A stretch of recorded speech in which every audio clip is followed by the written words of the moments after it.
Our good buddy Nick Wright, host of First Things First on Fox Sports 1 and What's Right with Nick Wright on YouTube, wherever you get your podcast.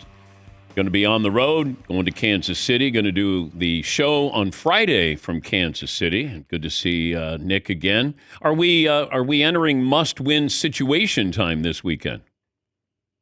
For Philly, because the Chiefs are down their top two weapons? Maybe. It'd be really embarrassing for the Eagles with the NFL, having the first ever suspension where you get to play and the Chiefs are down their top two guys. And the last time Philly was in Kansas City, Nick Sirianni walked off the field, mother effing the fans, to lose that game against a Chiefs team that, listen, I'm just a blind, dopey homer.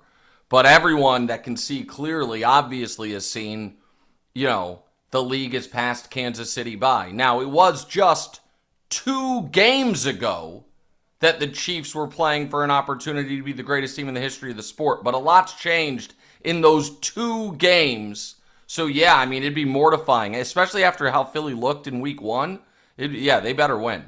But more must-win Lions or Chiefs? Oh, so I'm glad you brought that up. Because tell me if you think this is fair. There were 5 teams going into the season that everyone thought were going to be good again. Bills, Ravens, Chiefs, Lions, Eagles. Those were the 5 kind of prestige teams going into this season. Every year, at least one of the teams that is consensus going to be good has the year from hell or falls off. Last year it was the Niners. The year before it was the Bengals. The Bengals coming off back-to-back AFC Championship games. That was when Burrow came in hurt and they missed the playoffs. I think one of those teams this year, it'll happen again. Now, again, some people think it's Kansas City. I think there's way more concern in Detroit. I think the loss of the coordinators, I think the fact that we have seen Jared Goff multiple times in his career be excellent and multiple times in his career go pumpkin mode, particularly if he doesn't have the stability of the interior of that offensive line, which I think is a problem for them. So, no, I think Detroit is potentially up against it. I think Detroit could be in real trouble. I think Kansas City has an infrastructure and still the best quarterback and the best coach in football. And here's the thing. 2021, coming off getting blown out in the Super Bowl, the Chiefs started 3-4 and got blown out by the Titans and the Bills, the only 2 regular season blowouts of Mahomes' career. They end up in the AFC Championship game.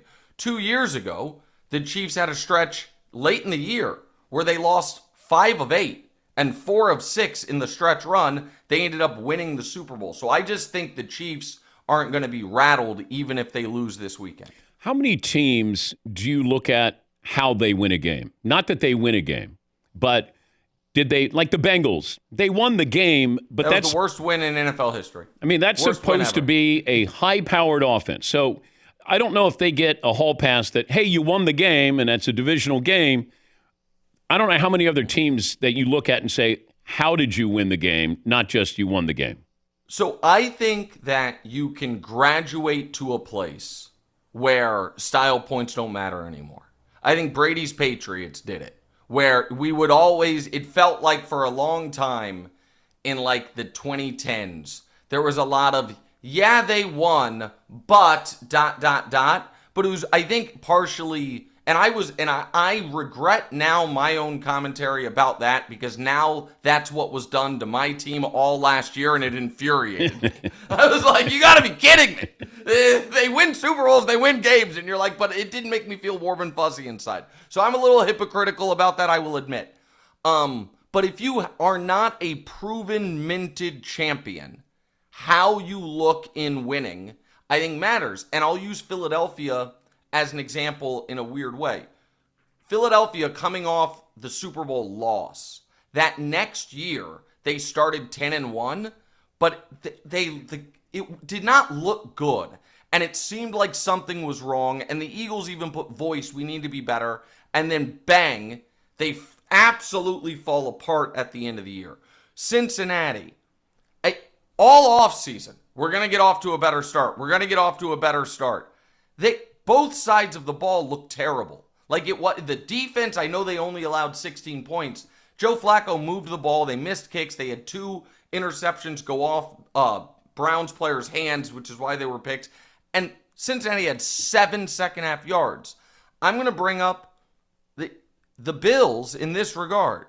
If you're a Bills fan going into the year, Dan, you knew correctly we have a superhero at quarterback.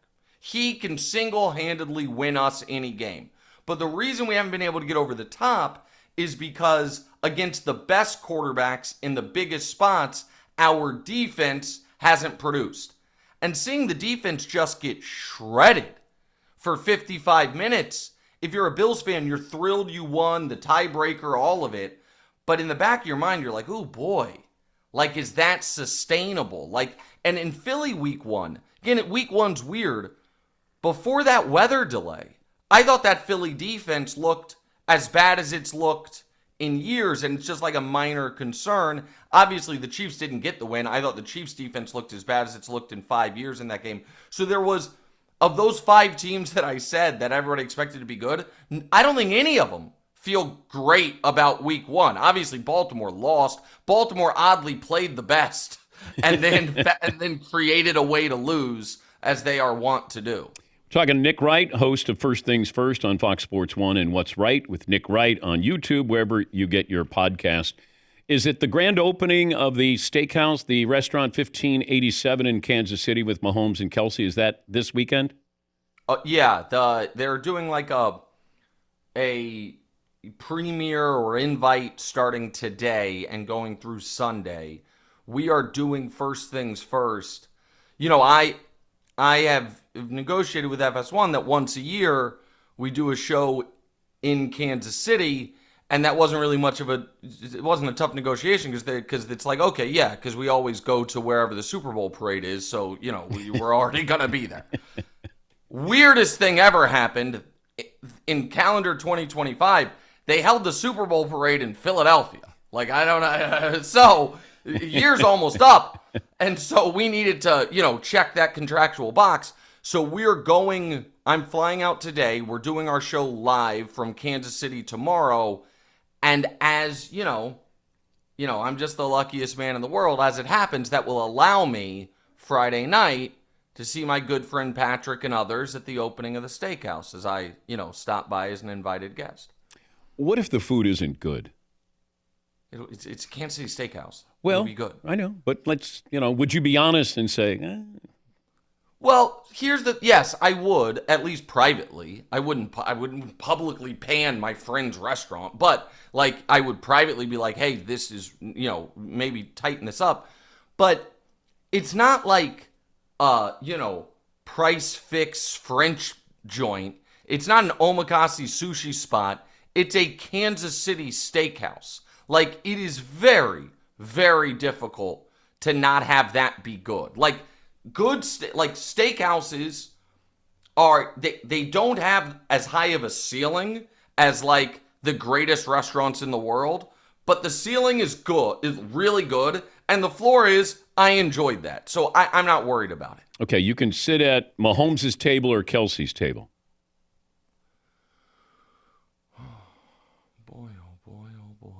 Their spouses or soon to be are with them? Yep. Am I drinking? I hope. I'm gonna hang with Patrick. I've been lucky enough that years back during all the Super Bowl celebrations run together in your head, spent a night drinking with Travis, and it was all you could have hoped for and more, to be totally honest with you. But I also feel like because I don't know enough about Taylor Swift's discography, story, all of that, and I would feel uneasy. I would feel like I'm gonna screw something up here, and I wouldn't worry about that with Patrick and Brittany. So, yeah. First class seat, Bandwagon, Packers or Chargers right now? Oh, the Chargers. Here's the thing I know about the Chargers. They're going to be the Chargers. I was just talking about right now after that win. No, the Packers. Okay. I thought that's the right two picks, though, Dan. Those were, if we were just grading week one performances, those were the two best week one performances. But I think the Packers. And I was so happy that Micah made such an impact because I was so disgusted, truly disgusted, Dan, with our colleagues in the media. When we have talked more Cowboys, not you guys are an erudite show, like, listen, whatever the story of the day is, we're going to do. Yes. Us Neanderthals, we're talking Cowboys a lot. We've talked more Cowboys in the last 4 years, and more than any other team, and more Micah Parsons than any defensive player in football. And not in a single segment did any analyst on any network have this take. You know, I accept he's a great pass rusher, but if you look at his run stuff rate, really is he overrated? And then Jerry Jones loses a negotiation, trades him, and says, well, we were trying to stop the run. And for about a week, the whole media had a fever dream where it was like, Micah Parsons, is he good? Differing opinions. Like the Dan Campbell before the game says, like, yeah, we were just glad Kenny Clark got off the team. And I like and know Kenny Clark. And Kenny Clark, Dan, is such a good player. He's a good enough player that if you say, I'll give you Kenny Clark and 2 first-round picks, you can get a player like Micah Parsons. So, like, I was really happy that Micah made the impact he did because he deserved to. Before I let you go, Pablo Torre doing this deep dive on the Clippers. Yeah. How do you think this ends? Listen, I know Pablo, and Pablo, listen, this is really good journalism, okay? And he deserves credit, and I'm glad someone is doing it. Let me say that on the front end. I also think that there have been a couple of these that if they were old school, long form, like print journalism magazine pieces, it might have been like, hey, we don't quite have it yet. We're like, you're probably right, and this is a lot there, but we need one more piece. And because of that, from what I've seen, I think the NBA will be able to not fully look the other way, but bad boys, don't you make me turn this car around, but we'll still go to Disney World. And I know that Pablo has gotten a little mad at people who I think have had that opinion. It's not doubting the journalism or the work. It's more doubting whether or not where the NBA is going to set the burden of proof to napalm a team. Because, and I want to add, can I add just what my theory on it is? Sure. I've done no research other than listen to Pablo's stuff and try to learn about it, but I obviously am not doing individual research on it. Because I thought the point Cuban made was the exact point that I initially thought of, which is, if Ballmer were involved, he wouldn't let the company go to bankruptcy, right? Like, he would just, he's not an idiot. He would know that this could come out. He's the 5th richest person in the world. He would find a way to, save the company. But that doesn't, so my working theory is this. It was cap circumvention. The Clippers were involved, but it was someone beneath Ballmer who didn't have the ability to bail out the company and didn't feel comfortable going to Steve and being like, so here's the thing. We did a thing and I'm going to need $300 to $400 million to fix it. And that's how it came out. It's just my gut. And I think it's really good work Pablo's done. But the moment the story came out, I set the penalty, the over-under, at 1.5 second-round picks, and I'll stay there, which means the NBA is going to let this one slide. Safe travels to Kansas City. Good to talk to you. Have fun this weekend. Thank you so much. Appreciate it. I loved your guys' live stream Thursday night. And are you going to join us? Myself on. Yeah. Yeah, I'm going to come join you. Where is that? We just decided to do it because Shea loves the Cowboys and he's a mess, and we thought. No, but geographically, where is it located? Right out. It's in our grilling area. And that's 90 minutes from the city? Yeah. From where you live? Guys, you'll send me a nice car, right? Yeah. I'll send one of my guys to pick you up. That doesn't sound like a fun ride. What? Maybe Marvin. Marvin, would you go pick up Nick Wright? No, I'm not asking Marvin to drive me. I'm simply saying if I have to be in a car with anyone in your crew for 90 minutes, Marvin's my first draft pick. Okay. So I'll pick you up at the corner, 145th and Broadway. Meet you there. We'll go to Milford. That's 6 blocks from my house, bro. We can do that. All right, I'll talk to you guys later. Okay. See you, bud. Bye. Nick Wright. Yeah, I'm going to have him come up and we do a watch party like we did with Shea and Irving. And Marvin was there. Paulie did a drive-by as well. So we might do that on a Sunday night. And once again, I can't stream it live because everybody's like, why didn't you stream it? I go, I cannot trust Shea. I just can't. But it's kind of the fun of it. No. The danger of what might happen is the whole draw.